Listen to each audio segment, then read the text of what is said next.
The unwanted puppy who became a miracle. Little Six's journey from darkness to light. The morning I first saw Little Six wasn't particularly remarkable. Just another Tuesday in April, with spring flowers pushing through the warming earth. I was walking my usual route to the corner store when I heard it. A tiny, desperate whimper coming from behind old Mrs. Henderson's garage. I'd heard stories about the dog that lived there, a ill-tempered German Shepherd mix who'd had puppies recently. Mrs. Henderson wasn't known for being particularly attentive to her animals, and neighbors had been whispering about the situation for weeks. What I found that morning would haunt me for months to come. Huddled against the peeling paint of the garage wall was the smallest puppy I'd ever seen. He was the runt of the litter, so tiny he could have fit in my coat pocket. While his siblings nursed nearby, he lay alone, trembling and clearly undernourished. The mother dog, Luna, was notorious in the neighborhood for her aggressive behavior, likely the result of her own mistreatment. She'd already snapped at several people who'd tried to check on the puppies. But there was something about this little one that made me throw caution to the wind. "Hey there, little fellow," I whispered, keeping my distance but trying to assess his condition. He couldn't have been more than 3 weeks old, but he looked even smaller. His coat, which should have been fluffy and full like his siblings, was patchy and dull. Most concerning were the small wounds on his back marks that looked suspiciously like his mother's teeth. I counted the puppies 6 in total, with this tiny one being the last and smallest. "Little Six," I found myself saying. "That's what I'll call you." Luna appeared suddenly, hackles raised. She positioned herself between me and the puppies, but I noticed something odd. While she was protective of the other 5, she seemed almost hostile toward Little Six, pushing him away roughly with her nose when he tried to approach for feeding. Mrs. Henderson came out onto her back porch, cigarette in hand. "They ain't for sale," she called out, her voice harsh. "And that runt won't make it anyway. Nature's way of handling things." I felt my heart constrict. "Ma'am," I said, trying to keep my voice steady, "would you consider letting me help with him? Just bringing some food and checking on him?" She shrugged, ashing her cigarette. "Do what you want, but don't blame me if Luna takes a bite out of you. She's particular about who comes near her pups." That evening, I returned with a bag full of puppy milk replacer, syringes for feeding, and some soft blankets. Dr. Martinez, my local veterinarian, had given me quick instructions on how to care for an abandoned puppy when I called her office in desperation. "If the mother is rejecting him," she'd explained, "every hour counts. He'll need feeding every 2 to 3 hours, and you'll have to stimulate him to eliminate just like his mother would do." The next few days established a routine that would test my dedication and break my heart repeatedly. I would arrive early morning during my lunch break and make several trips in the evening. Each visit was a delicate dance with Luna, who seemed to grow more agitated with Little Six's presence by the day. I noticed that while the other puppies were growing plump and playful, Little Six remained frighteningly small. His siblings, already developing distinct personalities, would tumble and wrestle together while he watched from the sidelines, too weak to join in. When he did try to play, Luna would snap at him, sometimes hard enough to leave marks. Mrs. Henderson remained indifferent to the situation. "That's just nature," she'd say from her porch, watching me try to feed Little Six. "Some aren't meant to make it." But I refused to accept that. Every successful feeding felt like a small victory. I began keeping a journal of his progress, noting every gram gained, every small milestone. When he first wagged his tail at my approach, a tiny, weak wag but unmistakable, I celebrated as if he'd won an Olympic medal. The other puppies began to be sold off one by one. Mrs. Henderson had no trouble finding homes for them. They were healthy, beautiful pups despite their challenging start. But Little Six remained, growing weaker despite my best efforts. One particularly cold night, I found him shivering alone, pushed out from the warm huddle of his remaining siblings. Luna had moved the other puppies to a sheltered corner but left him exposed to the elements.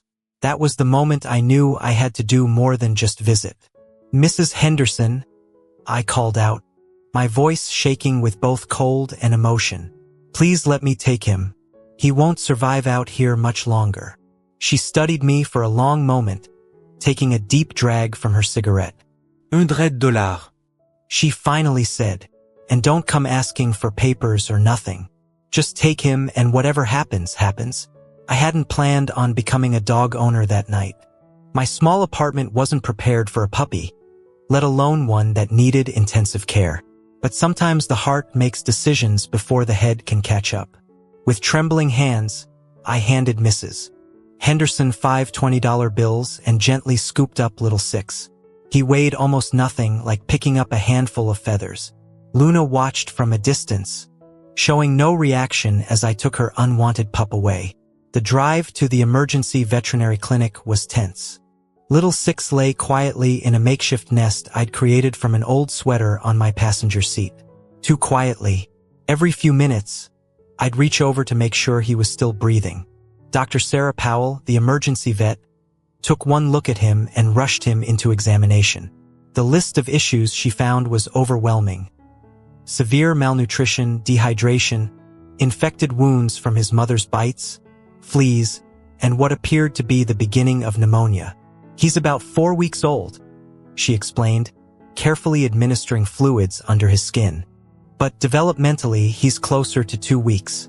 The next 48 hours will be critical. Are you sure you want to take this on?" I looked at little Six, now connected to tubes and warming pads, his tiny chest rising and falling with each labored breath. "What are his chances?" I asked. "Honestly, maybe 50 to 50. He'll need round-the-clock care, medications every few hours, and there's still a risk of organ failure from the malnutrition. Plus, we don't know if there are underlying genetic issues that caused his mother to reject him." I stroked his tiny head with one finger, and despite his weakness, he leaned into my touch. That was all the answer I needed. The next few hours were a crash course in intensive puppy care. Dr. Powell taught me how to tube feed him, administer medications, check his temperature, and recognize signs of distress. My kitchen counter soon looked like a miniature veterinary clinic, with syringes, bottles, heating pads, and medications carefully arranged. That first night home was endless. Every 2 hours, I'd wake to feed him, clean him, and give his medications. Each time I approached his makeshift bed, a padded box next to my bed, I held my breath until I saw him move. The first week was a blur of sleepless nights and anxious days. I had taken emergency leave from my job at the library, knowing little Six needed constant attention. My apartment became a carefully controlled environment, temperature always perfect, quiet music playing softly to soothe him, and a strict feeding and medication schedule posted on the refrigerator. Every small victory felt monumental. The first time he managed to hold his head up steadily while eating, I called Dr. Powell in tears of joy. When he first attempted to stand on his wobbly legs, I recorded a video that I must have watched 100 times. His wounds slowly began to heal, leaving small patches of fur missing that Dr. Powell assured me would eventually grow back. The pneumonia fought back hard, and there were nights when his labored breathing had me sitting beside his box until dawn, watching every rise and fall of his tiny chest. But little Six had a warrior's spirit. Despite everything working against him, he showed an incredible will to live. Even during the worst moments, when medications had to be forced down his throat, or when painful antibacterial baths were necessary, he never showed aggression. Instead, he would look at me with those trusting brown eyes, as if knowing everything was being done to help him. By the end of the second week, we had our first major breakthrough. Little Six actually played with a small stuffed mouse I'd bought him. It wasn't much, just a weak bat of his paw, but it was the first time he'd shown interest in anything beyond basic survival. "That's huge," Dr. Powell said during our follow-up visit. "It means he's starting to feel secure enough to act like a puppy. Keep encouraging that behavior." His appetite began to improve too. The tube feeding became less necessary as he learned to lap milk replacer from a shallow bowl. Each gram gained was carefully recorded in my journal, along with other milestones. Day 15. First tail wag during feeding time. Day 17. Attempted to bark, more of a squeak. Day 20. Successfully walked 3 steps without falling. Day 23. First playful nibble on my finger. What amazed me most was his resilience. Despite his traumatic start in life, Little Six showed no fear of humans. He craved attention and affection, as if making up for all the love he'd been denied. As Little Six grew stronger, his personality began to emerge. Unlike his early days of silence, he discovered his voice and seemed determined to use it. His first real bark came during his 4th week with me, startling us both so much that he tumbled over backward, then looked up at me with such a confused expression that I couldn't help but laugh. That bark opened up a whole new world of communication. He developed different sounds for different needs. A high-pitched yip when he wanted attention, a soft whimper when he needed to go potty, we were working on house training, and an adorable grumbly sound when he was content. By now, my apartment had transformed into a puppy paradise. Baby gates separated safe zones from areas still too challenging for his developing coordination. Ramps helped him access his favorite spots, as he was still significantly smaller than a normal puppy his age. His favorite place became a cushioned window seat where he could watch the world go by, especially the birds that frequented the maple tree outside. Dr. Powell's visits became weekly rather than daily, and each checkup brought good news. "He's defying all the odds," she would say, checking his weight and vital signs. "Whatever you're doing, keep doing it." The library staff, who had been following Little Six's journey through my photos and updates, surprised me with a care package puppy toys, a custom-made bed with raised sides for security, and a collection of books on raising special needs dogs. They'd even started a small fund to help with his medical expenses. One particularly memorable moment came when Little Six encountered his reflection in the bathroom mirror for the first time. He stood there, head tilted, studying the small brown and white puppy looking back at him. Then he did something that brought tears to my eyes. He wagged his tail at his reflection and attempted a play bow, as if making friends with himself. His fur, once patchy and dull, began growing in thick and glossy. The bare spots from his mother's bites filled in with soft new growth, though some areas would always bear small scars. But these marks only made him more special, telling the story of his survival. Food became a new adventure. As he transitioned from milk replacer to solid puppy food, Little Six approached each new taste with enthusiasm. Unlike many puppies who gulped their food, he ate delicately, savoring each bite as if it were a gourmet meal. Perhaps it was a remnant of his early days of hunger, but he never took food for granted. As Little Six entered his 3rd month, we began the challenging process of socialization. Dr. Powell emphasized the importance of careful exposure to new experiences during this critical period, but given his fragile start, we needed to proceed with extra caution. We started small. The first visitor was Maria, my closest friend from the library, who had been dying to meet him in person. I prepared Little Six by placing familiar blankets and toys around the living room, creating safe spaces he could retreat to if overwhelmed. When Maria entered, Little Six surprised us both. Instead of hiding or showing fear, he approached her with cautious curiosity, his tail making small, tentative wags. After a few minutes of gentle interaction, he was in her lap, accepting treats and belly rubs as if they'd known each other forever.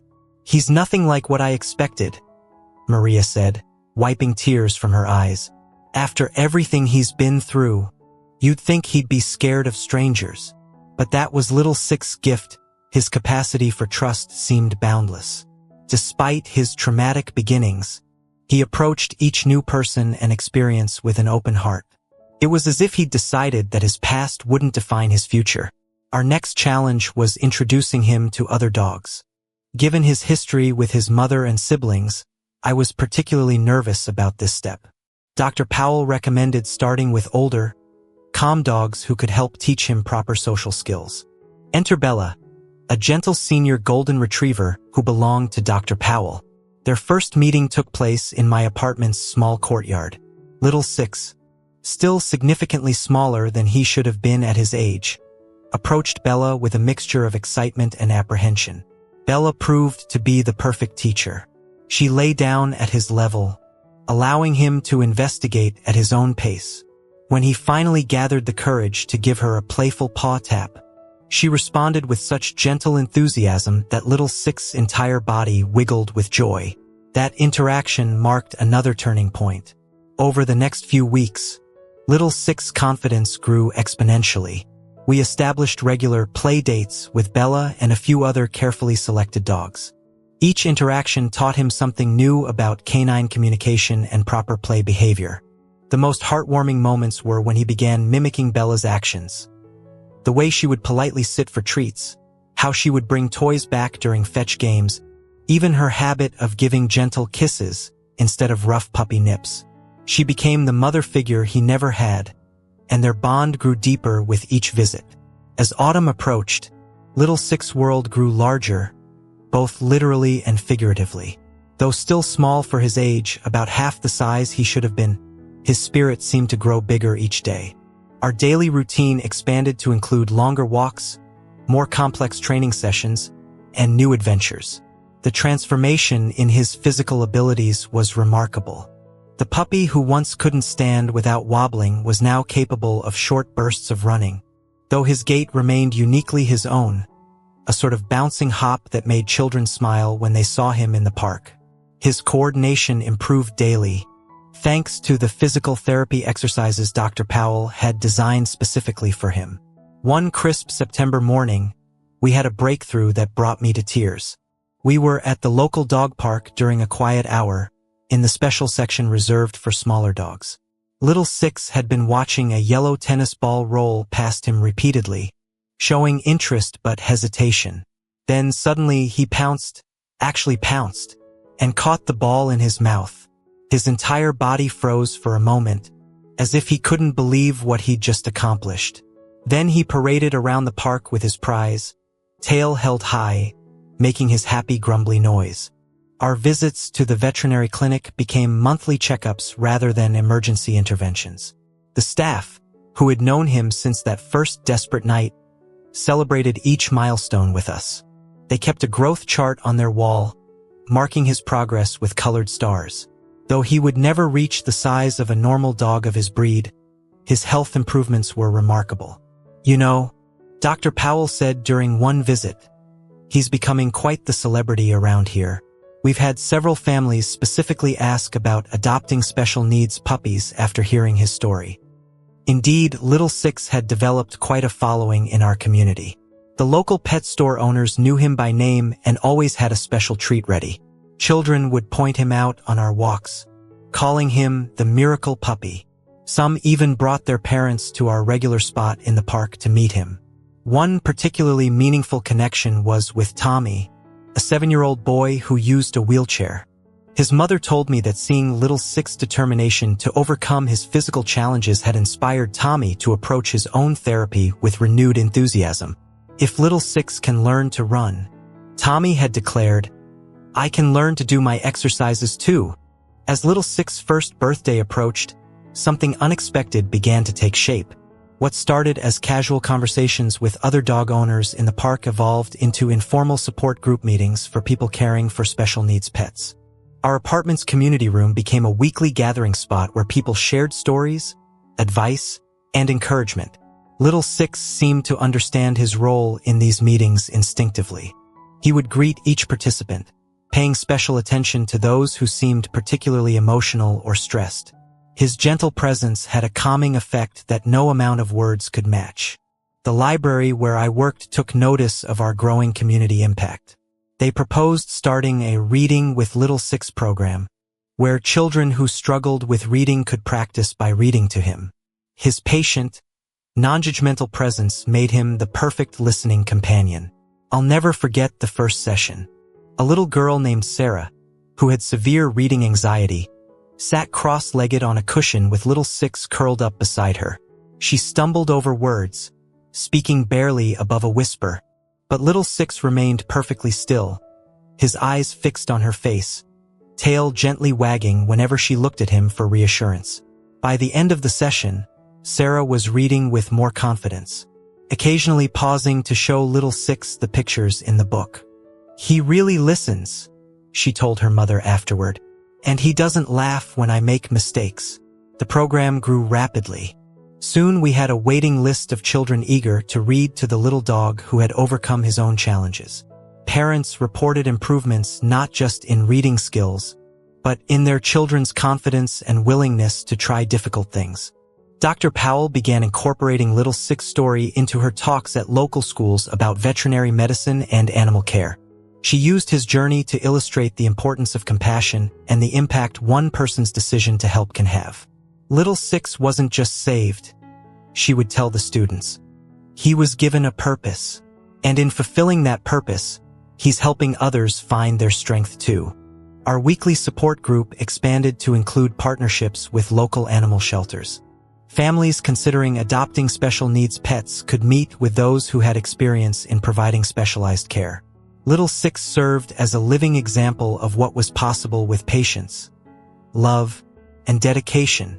As winter settled in, Little Six revealed yet another remarkable dimension of his personality, an uncanny ability to sense emotional distress in others.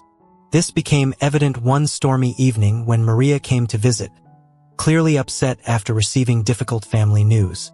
Before she even spoke about what was bothering her, Little Six had planted himself firmly in her lap, resting his head against her chest, refusing to move until her tears had subsided. It wasn't just comfort he offered. It was a deep, intuitive understanding of human emotion that seemed far beyond his years. This gift led to another unexpected development in our journey. A local hospice facility reached out after hearing about Little Six's gentle nature with vulnerable people. Would we consider becoming therapy dog volunteers? The training would be intensive, and the emotional demands significant, but something told me Little Six was meant for this work. The certification process was challenging. Little Six had to prove he could remain calm in stressful situations, navigate around medical equipment, and respond consistently to commands. His small size, which had once been seen as a disadvantage, proved perfect for visiting bedridden patients. He could easily curl up beside them without causing discomfort. Our first hospice visit tested both our resolves. We met Mr. Anderson, an elderly gentleman who hadn't spoken or responded much to anyone in weeks, according to the nurses. Little Six approached his bed carefully, waited for my signal, and then gently placed his paw on Mr. Anderson's hand. What happened next astonished everyone in the room. Mr. Anderson's fingers slowly curled around Little Six's paw, and his lips curved into a small smile, his first in days. When Little Six softly licked his hand, Mr. Anderson spoke, his voice rough from disuse. "Good boy." The nurses were in tears. That simple interaction opened a door, and Mr. Anderson began engaging more with his care team. During our weekly visits, he would share stories about the dogs he'd had throughout his life, his eyes brightening every time Little Six entered the room. Word spread through the hospice facility about the tiny therapy dog with the big heart. Patients would ask for him by name, and families would time their visits to coincide with ours. Little Six approached each interaction with the same gentle attention, whether the patient was responsive or not. 1 year to the day after I first found Little Six behind that garage, we received an unexpected call from Mrs. Henderson's neighbor.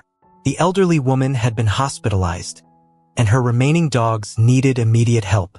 Without hesitation, I contacted Dr. Powell and the local rescue organization we'd been working with. When we arrived at the familiar property, memories of that rainy April morning came flooding back. Little Six, sitting in the passenger seat, seemed to recognize the location. His ears perked up, but there was no fear in his posture, only curiosity. Among the dogs we found was Luna, Little Six's mother. She was older now, grayer around the muzzle, and appeared subdued. Whether from age or circumstance, the aggression that had once defined her was gone, replaced by a wary exhaustion. What happened next demonstrated just how far Little Six had come. As we approached Luna with the rescue team, he showed no sign of trauma or anxiety. Instead, he exhibited the same gentle demeanor he showed to all troubled souls he encountered. When allowed to approach her, he did so with careful respect, wagging his tail softly. Luna's reaction was extraordinary. She studied him for a long moment, then slowly, almost hesitantly, sniffed his face. There was no aggression, no rejection this time. Instead, she allowed him to sit beside her while the rescue team prepared to transport her to safety. Dr. Powell, who was present for this reunion, later remarked that it was like watching emotional healing happen in real time. "He's teaching us about forgiveness," she said, wiping away tears. Pure, unconditional forgiveness. Luna and the other dogs were taken to the rescue center, where they would receive medical care and eventually be placed in loving homes. Little Six's story helped raise awareness for their cause, and donations poured in to support their rehabilitation. That evening, as Little Six curled up in his favorite spot on the window seat, I reflected on the incredible journey we'd shared. The frightened, rejected puppy who had barely survived was now a beacon of hope for others. His small size, once seen as a weakness, had become one of his greatest strengths, allowing him to connect with people and animals in unique ways. As Little Six entered his second year, his impact on our community continued to grow. The local newspaper ran a feature story about him, titled, "Small Dog, Big Heart, the Miracle Puppy Who Heals Hearts." The article detailed his journey from rejected runt to beloved therapy dog, highlighting the various lives he'd touched along the way. The story caught the attention of a children's book publisher, who approached us about creating a series of books based on Little Six's adventures.